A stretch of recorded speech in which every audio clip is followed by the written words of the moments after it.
Okay guys, this is going to be Road to Diamond, episode 16 I believe. First game, first clip I want to show is me fighting this Fiora. I got the first 2 kills and first death from junglers, so not really important. Anyways, playing against Fiora is normally like pretty easy of a lane. Not easy, let me rephrase it. It's a skill matchup, so if you're better than the Fiora, you're going to beat her, and if Fiora is better than you, you're going to beat her. Obviously with exceptions with ganks and just luck, sometimes it doesn't work out. But for the most part, if you're a good GANGPLANK player, you should be able to poke her down and manage her if she does all in you, especially if you take exhaust, which I do like to take. So the first couple clips were just some fights that me and her had with our junglers, and my team isn't doing that well, but since I'm so split from my team, I don't have teleport, I do decide to chase down this Fiora. I'm not sure if it was really worth it. I guess it probably was. There probably wasn't much I could have done mid, so I just decided to chase it down. Now, if I wouldn't have killed it, that would have been really bad, because I would have just wasted like quite a bit of time. But luckily I do chase it down, I'm able to kill her. So they were actually really ahead, especially with their super fed Katarina, but as you can see in this clip, Fiora gets caught out, but then Katarina, I was surprised because she's a pretty good player, actually suicides here, and that just gives us a lot of gold and kind of swings the advantage, more favoring us now, mainly because I outscale them. And here, if you kind of slow this down, I ult behind Caitlyn just to cut off her escape route, so you don't always want to ult just straight on top of somebody. You can sometimes use it to zone, or to ult, or to just split up a team fight, so quick tip. But anyways, this next clip was me split pushing versus Fiora, and the reason I was split pushing is because at this point my team was stronger than the enemy team, and I was stronger than Fiora, so if I kill Fiora and my team kills the enemy team, obviously we're going to win. So we actually get Baron after that pick on Fiora, because my team did got a few kills, so we get Baron, and now we're just pushing down mid. I'm able to get 2 pretty easy kills, and then this game is going like really well for us, but I do skip a little section here, but this is basically the same clip of a little bit later, we're just kind of messing around. And I do actually end up dying, but I did get 2 more kills, so, you know, just all about that KDA. So I'll skip here to the last clip, which in between these clips there is a little bit of section, just farming and whatnot. But anyways, in the last clip, our Ezreal is actually popping off there, but there's still like more of them alive than us, I guess, since the 2 people on my team are farther back. So I'm basically in a 1v3 here, but I'm not really afraid because I'm super fed. As you can see, I have 16 kills, so Fiora tries to all in me, but didn't work out so well for her. And then I also do use my ult to zone Caitlyn again and flash on her, and I actually do somehow live that. And I kind of feel bad for this Thresh. He deserved to kill me here, but I barely live just because of that knockup from Zyra, and then I get my orange back. So anyways, first game went well. Laning against Fiora is pretty easy once you get good at GANGPLANK. But when I first started playing GANGPLANK, I would pretty much always lose to her. Moving on to the second game. This game didn't go so well. This first clip I was pretty salty about. Here, I thought for sure if I would have flashed and auto-attacked Malphite, he would have died, but somehow my auto-attack did like 10 damage, I don't know. So I was pretty mad about that, which kind of puts the game off to a pretty bad start for me. And it kind of stays that route, as here, you can learn from this clip, is you have to respect tank's damage, and even though I knew that I could just W after he Q'd me, and heal, I didn't really think about him flashing on me, so he actually killed me, which that was just my bad for not respecting him. And yeah, I'm basically getting camped this game, but because I'm getting camped, my team is actually doing okay.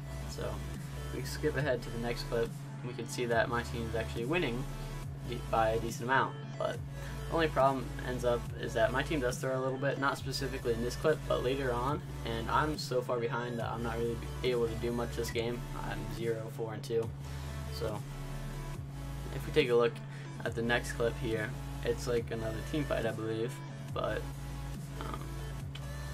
actually it's not a team fight, but my team is off doing whatever they want, but it's like a small little skirmish, and Master Yi is really good at skirmishing, and GANGPLANK isn't really, so Master Yi actually gets 2 kills here, and Lee Sin kicks him away, and he actually lives, so this was pretty bad for my team.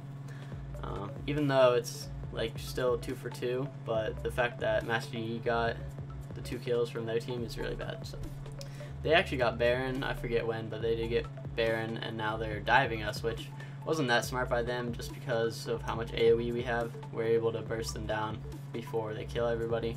But our Fizz, who actually got really fed, I'm not going to try and blame him for this game, but he actually did kind of not really throw, but I guess he says that he couldn't play well just because of the enemy's team comp.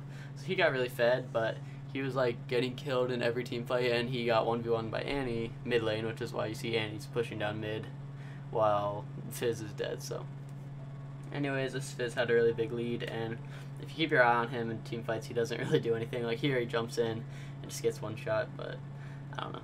I think he should have built Hourglass sooner, but either way, this team fight didn't go too bad for us. We were able to just trade 1-for-1, kind of push them off of our towers, but we're chasing them and we only get like 1 extra kill, which isn't enough considering they outscale us.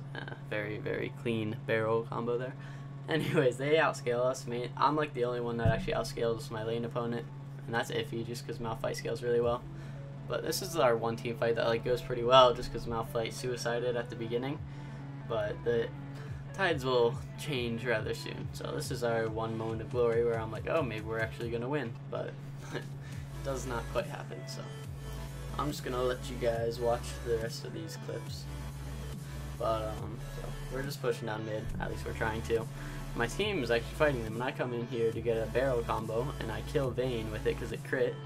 And I'm walking away because I'm like, surely those 3 teammates can kill Annie, and Annie actually somehow kills somebody on my team. So that was quite unfortunate. But that was our like one moment of fame. This last team fight, hardly a team fight, I get caught out, but I think it's fine because they have to use so much on me and overextend that we actually kill 2 of them. But unfortunately, Lee Sin wastes his ult on Malphite and doesn't kill him, and he basically uses his CC on Malphite instead of Master Yi. So Master Yi just cleans up our backline while Fizz does absolutely nothing in their backline. So I didn't do too well this game, but I definitely think my team, it was definitely a winnable game. So anyways, I'll take most of the blame for that one. Moving on to the last game, laning against a Fizz, which has become a little bit more popular now that it was played in LCS. It's actually a pretty easy matchup for GANGPLANK. I did die earlier from a gank, but other than that, it's pretty easy for GANGPLANK. You can poke him really easily, but this Vi was a picky one. She would not quite leave me alone, but luckily here in this first clip, I actually do get a kill on her. She does kill me, but I'm going to say worth because I got a shutdown and GANGPLANK scales better. So I actually kept getting camped by her, which was kind of annoying.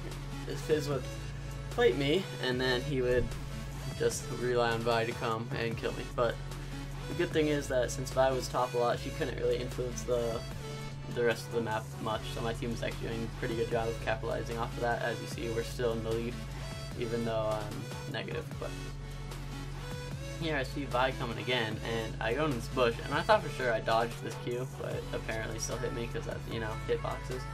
But I don't think if I dodged it, I don't think it would have made a difference. I probably still would have died. I could have possibly killed her, but anyways, just a little salty about the camp.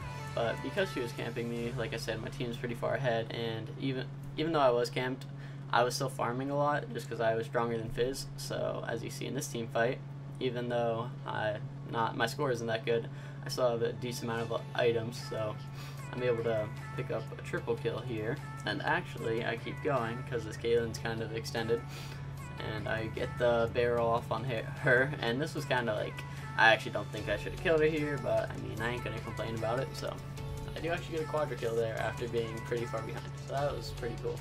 And I just want to show this clip. I overstayed, so just don't overstay because you will get killed like me. But luckily my team was able to kind of clean it up, make it an even trade. This Evelyn was doing pretty well. She was pretty fed and just playing well overall.